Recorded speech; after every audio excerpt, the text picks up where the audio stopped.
खबरें हैं जो बिगाड़ती हैं शेयरों की चाल, खबरें ही करती है आपको मालामाल। खबरों के चलते कहाँ देखने को मिल रहा है एक्शन, क्या होना चाहिए आपका रिएक्शन, ये बताएंगे राघवेंद्र जी। खबर बताएंगे हम और निर्णय लेंगे आप। चलिए एक एक करके तमाम फटाफट जो है खबरों वाले शेयरों को जरा स्क्रीन पर लेकर के आते हैं और देखते हैं वहाँ पर क्या एक्शन देखने को मिल रहा है।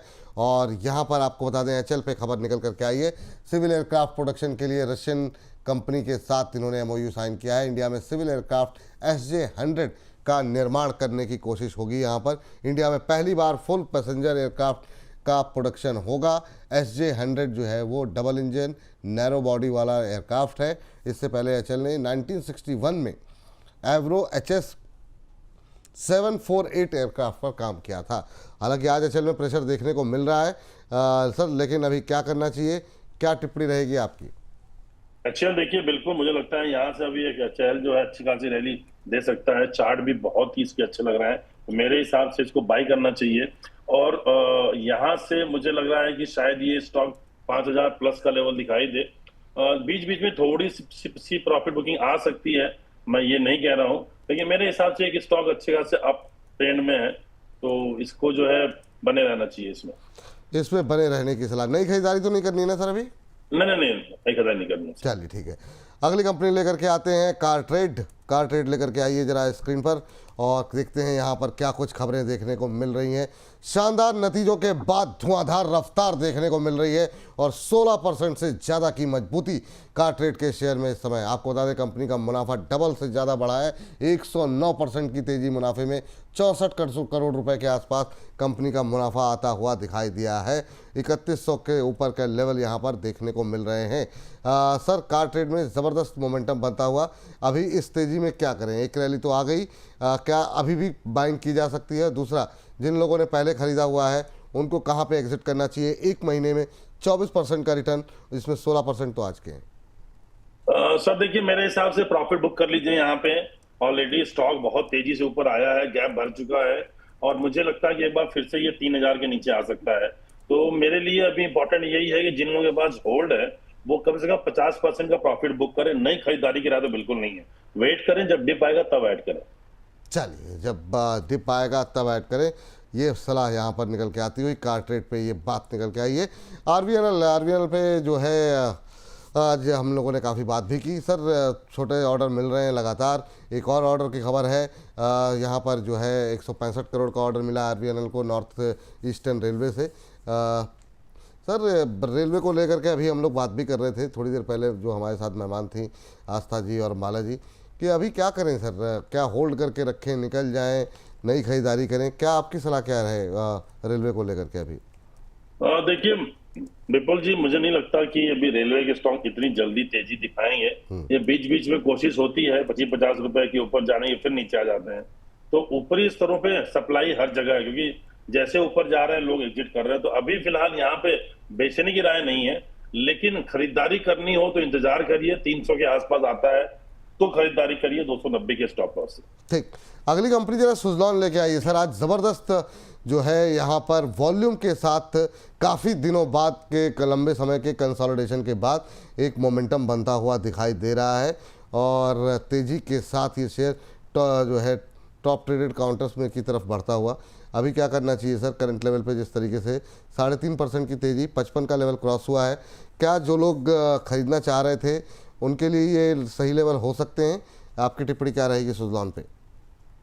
देखिए सर, मुझे लगता है स्टॉक ने अच्छा खासा ब्रेकआउट दे दिया है और अभी यहाँ से फॉलिंग बेस पैटर्न और 3 स्टेप सोल्जर्स बन रहे हैं।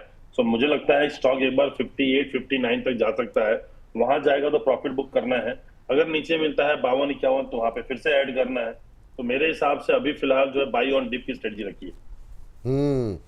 ये बात सुज़लॉन को लेकर के आती हुई अगली कंपनी जरा हम लेकर के आते हैं एनटीपीसी ग्रीन, एक और पावर क्षेत्र से जुड़ी कंपनी। इसने भी किया है काफ़ी परेशान और एक दायरे में लगातार ये कंपनी जो है फंसी हुई है। पैराडी पोर्ट अथॉरिटी के साथ इन्होंने एक एमओयू साइन किया है। अब 100 के ऊपर थोड़ा सा ट्रेड करती हुई 101 का लेवल। ग्रीन हाइड्रोजन प्रोजेक्ट विकसित करने के लिए कंपनी ने ये समझौता किया है। एनटीपीसी ग्रीन को लेकर के सर अभी क्या करें? काफ़ी लोग कह रहे हैं कि अब बहुत थक गए हैं इसको रख करके। आपकी टिप्पणी क्या रहेगी एनटीपीसी ग्रीन पे? सही बात है सर, बहुत लोग इसको होल्ड कर रहे हैं बहुत दिनों से। और स्टॉक जो है नीचे नीचे नीचे जाते जाते भी 100 रुपए पे आ गया है। तो सर देखिए, मेरी अभी खरीदारी करने की राय नहीं है।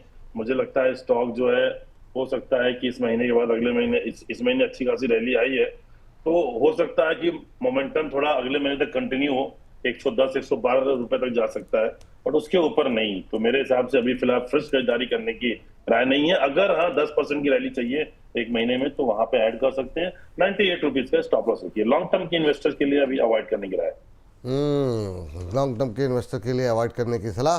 चलिए जरा लेकर के आते हैं केन्स टेक्नोलॉजी को, ले रहा है स्क्रीन पर। और यहाँ पर एक और जो है खबर निकल करके आई है, 1.5% ऊपर। केन्स सर्किट इंडिया के 4 इन्वेस्टमेंट प्रोजेक्ट को जो है गवर्नमेंट की तरफ से अप्रूव कर दिया गया है। सब्सिडरी कंपनी के 3200 करोड़ रुपए के 4 निवेश प्रस्तावों को मंजूरी यहाँ पर दी जा गई है। इसके अलावा यहाँ पर आपको बता दें, इंडिया में मल्टीलेयर पीसीबी लैमिनेट्स का उत्पादन जो है करने की मंजूरी जो है दी गई है। 1.5% के आसपास की बढ़त अभी देखने को मिल रही है। इलेक्ट्रॉनिक्स मैन्युफैक्चरिंग उत्पादन में भी कंपनी उतरी है, हालांकि इंट्राडे लो पे ट्रेड करता हुआ। लेकिन सर अभी क्या करना चाहिए इस शेयर के अंदर? केन्स टेक्नोलॉजी बीच में काफ़ी लोगों के फेवरेट काउंटर्स में बनता हुआ दिखाई दे रहा था जाता हुआ, अभी क्या करें? बिल्कुल सर, मुझे लगता है यहाँ पे इस स्टॉक को बाई करना चाहिए। ऑलरेडी रैली अच्छी खासी मिल चुकी है, लेकिन मुझे लगता है कि नीचे से रिवर्सल लिया, एक गैप है 6750 के आसपास, वो गैप भर सकता है, तो बाई कर सकते हैं। 6800 के नीचे जो है, और 6700 का स्टॉप लॉस होगी, क्योंकि 100 रुपए का स्टॉप लॉस 6000 रुपए की स्क्रीप है, तो 100 रुपए का स्टॉप लॉस बनता है। तो मेरे हिसाब से 6700 का स्टॉप लॉस देना चाहिए, 6800 के नीचे बाई करना चाहिए। टारगेट जो होगा वो 7200 का होगा। टारगेट थोड़ा लंबा है।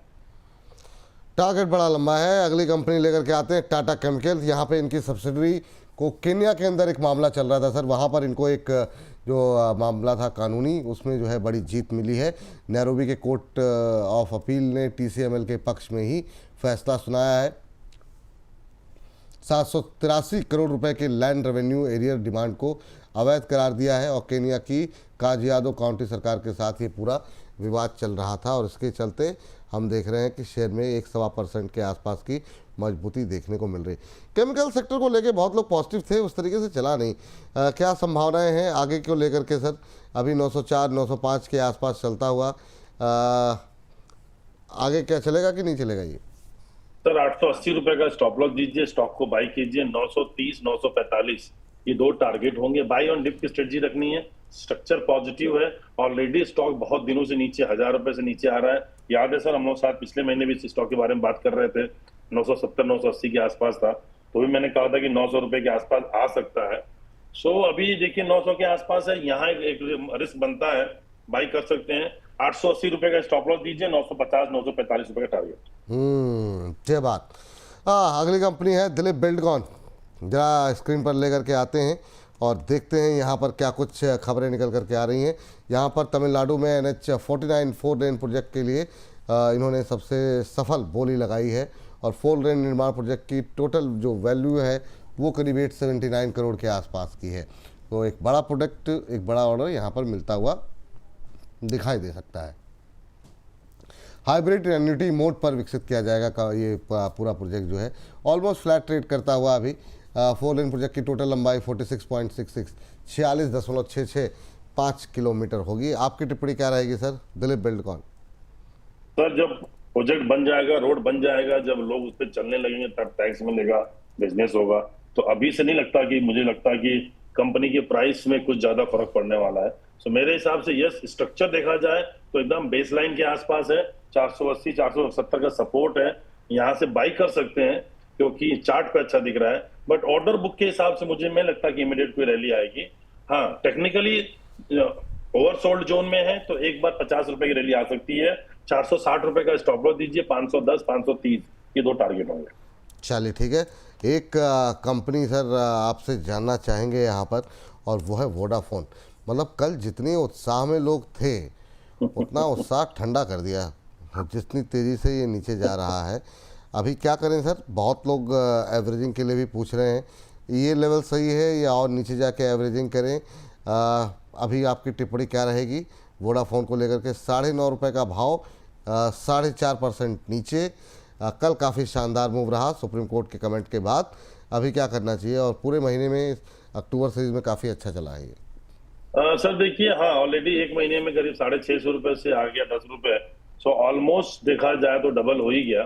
सो अब यहाँ से प्रॉफिट बुकिंग तो बनता है, तो मेरे हिसाब से 8.5 रुपए, 8 रुपए 70 पैसे ही स्टॉक आ सकता है। वहां पे आएगा तो फिर देखते हैं स्ट्रक्चर क्या बन रहा है, बट फिलहाल अभी अवॉइड करने की राय है। अभी नई खरीदारी नहीं करें, ये सलाह यहाँ पर निकल के आ रही है। और सर एक इसकी जो सहयोगी कंपनी है उस पर ज़रा नतीजे भी आए थे, उस पर भी ज़रा देख लीजिए इंडस टावर को। वहाँ पे रिजल्ट्स अगर हम देखें तो मुनाफा जो है हालांकि डाउन रहा, मुनाफे जो है करीब 17.3% के आसपास, रेवेन्यू में हालांकि 9.7% के आसपास की ग्रोथ देखने को मिली, और एबिटा में करीब 6% की गिरावट रही, मार्जिन्स में भी गिरावट रही, लेकिन जो एक्सपेक्टेशन थी उससे बेटर रहे हैं। इंडस टावर सर क्या करना चाहिए, यहाँ कोई संभावनाएं हैं फ्रेश बाई की?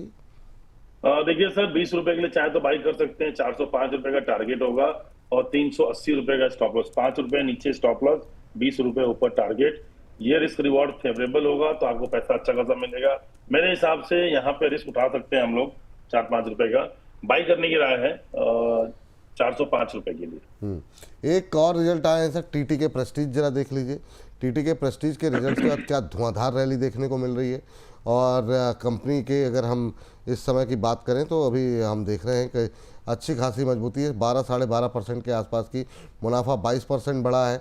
कंपनी के अगर ऑपरेटिंग प्रॉफिट में 33% की बढ़त देखने को मिली है, मार्जिन्स काफ़ी अच्छे रहे हैं। अभी क्या कोई गुंजाइश और बची है सर फ्रेश बाई की, और जिनके पास है उनको कहाँ पर एग्जिट लें? देखिए सर, मुझे लगता है डेफिनेटली यहाँ से बाई कर सकते हैं स्टॉक को। जिनके पास बाई है वो तो होल्ड करें। स्टॉक एक बार 700 के रेंज में भी आ सकता है, तो घबराने की जरूरत नहीं है। 700 आया तो और ऐड कीजिएगा।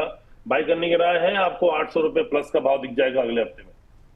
800 रुपये प्लस का भाव अगले हफ्ते दिख जाएगा। जैसे सुजलॉन में तेजी की बात आप कर रहे थे सर, थोड़ा सा जरा ओला को देखिए, ओला में कोई संभावना है? लास्ट काउंटर है आज की चर्चा का। ओला सर बिल्कुल, मुझे लगता है कि ओला जो है अब यहाँ से एक रिवर्सल लेना चाहिए। 50 रुपए के आसपास फिर दोबारा आ गया, और मुझे लगता है कि ये 55-56 रुपए तक जा सकता है। 48 रुपए का स्टॉप लॉस दीजिए। चलिए ठीक है, तो अब इसी के साथ खबरों के खेल को यहीं पर करते हैं समाप्त।